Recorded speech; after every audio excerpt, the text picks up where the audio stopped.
Welcome to another episode of 50 Insane Details, the series where I find Easter eggs, details, and state the obvious. And I haven't made one of these in such a long time. Today, we are looking at the Jedi Survivor trailer, the gameplay trailer that just came out the other day. Also, to everyone who thought this was going to be the Rise of Skywalker playthrough, I am altering the deal. Pray I don't alter it any further. You agreed to play the Rise of Skywalker. I lied. Hey everyone, it's Andrew.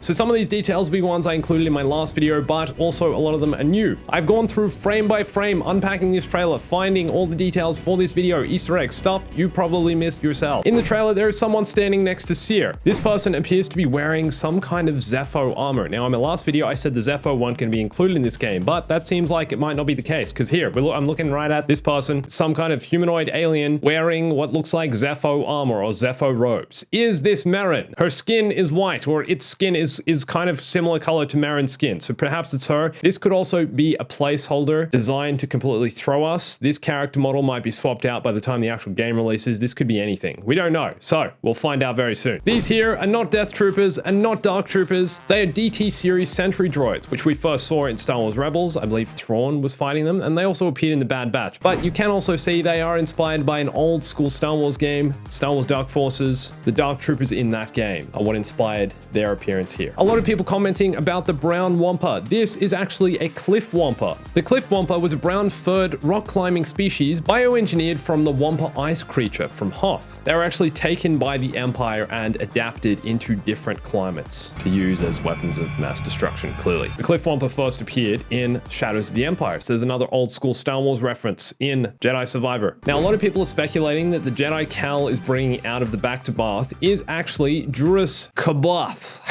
Juris Kabath. I'm going to say that's how you say his name. An insane dark Jedi from the Thrawn campaign. He actually first appeared in one of Timothy Zahn's original novels from the 1990s titled Heir to the Empire. I mean, there is some possibility they're bringing this character back, but at the same time, this could literally just be because they both have white long hair. So we'll see if this comes true. You probably noticed the Jedi archives in the new trailer. Some people are speculating that Jocasta Nu is actually here somewhere rebuilding the Jedi archives and that she's going to make an appearance in the game, which I don't think is likely. And even though this isn't in Star Wars canon, I counted as Star Wars canon, she died in the Revenge of the Sith video game. You get to stab her as Anakin in the cutscene. It's amazing, hilarious, such an Anakin thing to do. Go check that out.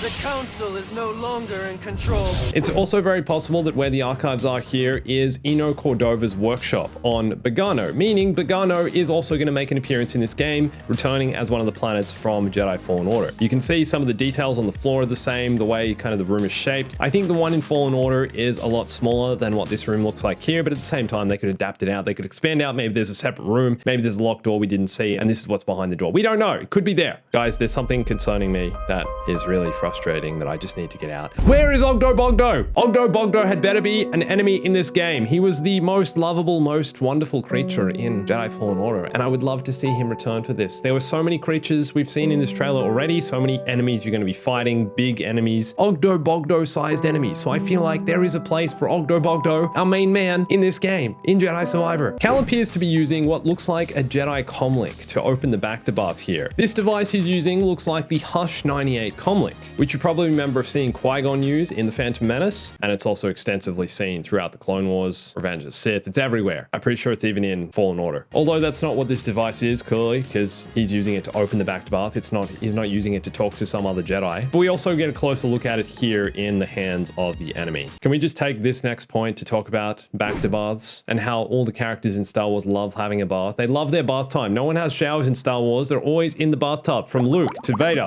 to Obi-Wan. They're all taking baths. Vader especially, he likes his bubble bath, his back to bath. Boba Fett, same thing. This is a Magna Guard, just like the ones who accompany General Grievous everywhere. You'll also notice this Magna Guard is not wearing a cape, as we see the ones in Revenge of the Sith wearing. They're always wearing capes. This one doesn't have his cape. He's not playing dress up today. You can pick up multiple enemies at the time using Cal's new force powers. It looks like Cal's skills as a Jedi have evolved. He's super powerful now. It's very possible this character here wearing the helmet, wearing the mask, is the guy from the Back Bacta bath at the start. He could have gotten out of the Bacta bath and then for some reason needs to wear this helmet to live, to survive. Or perhaps it's just his thing. He's like Kylo Ren. He's like, yeah, I want to wear a helmet like my grandfather. And you also notice he's using Cal's lightsaber. However, there's a difference. Unlocking the lightsaber with the crossguard is going to be a thing in Jedi Survivor. And that's the part of Cal's lightsaber this guy is using here. You can see it's not activated right now, but the parts for the crossguard are there. There's those two little things on the side. You see them? Yeah, that's the crossguard. This here looks like some kind of engine. I'm not sure what it is, but it you know, you might be able to interact with it. Maybe it's a puzzle. I don't know. Did you guys think Seer's tattoos look quite familiar? We've seen something like this before in Star Wars. Seer's tattoos actually look a lot similar to Anakin's tattoos from the 2003 Cartoon Network Clone Wars series, where, you know, those slugs crawl all over his skin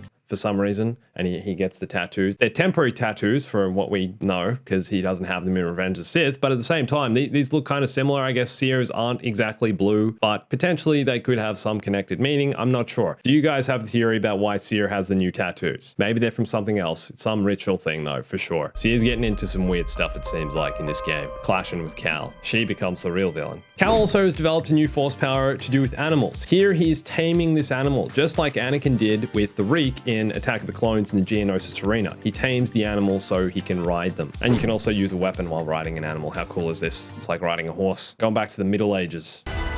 They fly now. They fly now?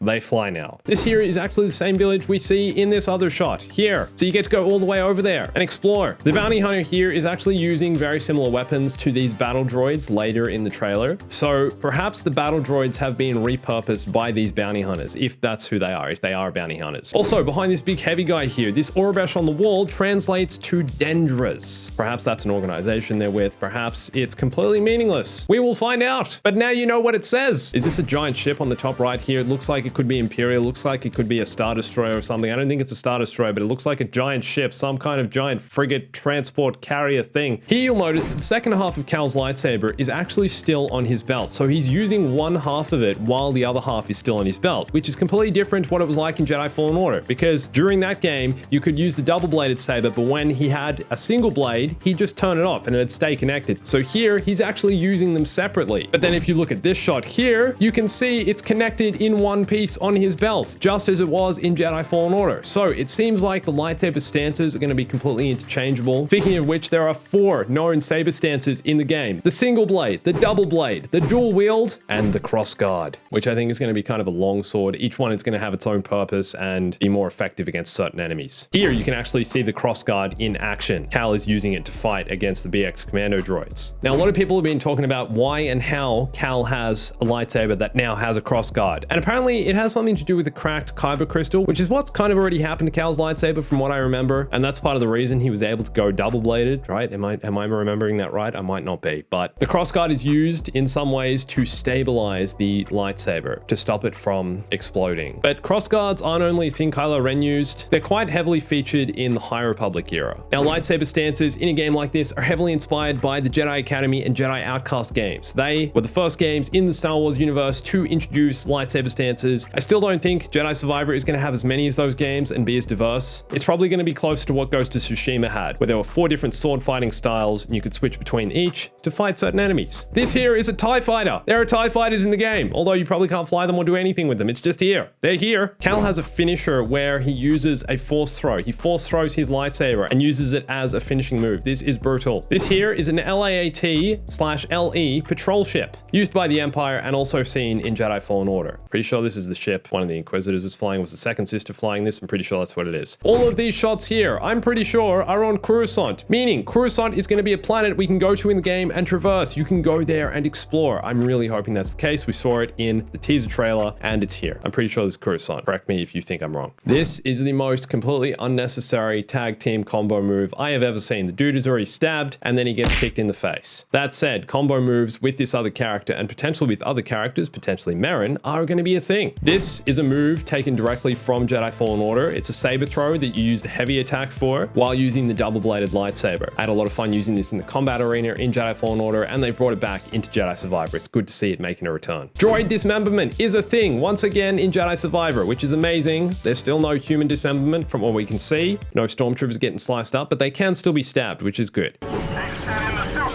In this one shot here, Cal uses 3 separate force moves in one go. First, there's a force freeze, and then a pull, and then a push. These were the 3 basic force moves from the original game, and we already know they're going to be expanded on in this game. Like, you can pick up multiple enemies, but here they are, 3 in one go. The movement system in Jedi Survivor has been heavily updated from the first game, adding the grapple, but here you'll notice Cal actually does a jump and then a dash and then a grapple. I'm pretty sure you'll also be able to double jump. This is something you had to unlock in the first game, but pretty sure you'll already have that from the beginning. Maybe you'll have to unlock the dash, but come on. On Cal's arm, here you can see Jedi food capsules. A lot of the Jedi carry these on their belts. It's good to see Cal's hooked himself up and he's sticking to a healthy diet of Jedi food capsules. I don't know what they pack in those things. Cal still has a tattoo on his right arm. I'm pretty sure he got this from his time on Bracca, working for the Scrappers Guild. Pretty sure it's like his barcode kind of thing, but it's still there. BX Commando droids in this game don't move quickly at all like they're supposed to. I'm pretty sure they're supposed to, right? BX Commando droids with their vibro blades usually zipping around all over the place. That's what they were doing in Battlefront 2, wasn't it? And in the Clone Wars and stuff. Why are they so slow in this? Maybe it's just one clip. It's one clip. There is a dead super battle droid here. You can see its legs. I'm pretty sure it's a super battle droid's legs here on the right side. Why is it here? Are you in some kind of droid scrapyard? I don't know. I don't know. It's here though. In the clip where Cal is fighting the guy who has his lightsaber, you'll notice that each saber is actually a different color. Cal's is blue, whereas the other guy's is orange. Now this is still Cal's saber. So does this mean you'll actually be able to change the color of each separate saber? Because that's something you couldn't do in the first game. You had one saber, even though you could separate it for the combo moves, it still had to be the same color. So here, it looks like you might be able to change the color of each lightsaber. Are these the Haxian Brood bounty hunters? We know they're still around. We know the Haxian Brood is still a thing, and Grease Dritus is still yet to make an appearance in any of the Jedi Survivor trailers. So perhaps they've taken Grease somewhere, because he had some run-in with them, pretty sure, right? There was some plot point where he was, I don't know, in trouble with the Haxian Brood. So it's possible these guys, they look really similar to the Haxian Brood bounty hunters from the first game. I think they're back. And number 50 is for you guys. What's one detail you noticed in the trailer that I missed, or something you want to share? Let me know in the comments. Don't forget about the Bombastic special, and for lots more in Jedi Survivor, stick around because I'm going to be making heaps more videos. Rise of Skywalker is coming soon. If you're lucky, the deal will remain altered until I see fit. Does face reveal, never plays Rise of Skywalker. And also guys, I'd love it if you came follow me on Instagram, Twitter, join my Discord and TikTok, all the socials. I'm posting there more regularly. You'll see more content there. Thank you to everyone who's become a channel member as well. I really appreciate you guys. If you'd like some extra behind the scenes content, you can click the join button. And thanks for watching this. My name's Andrew. I'll catch you soon. Stay bombastic.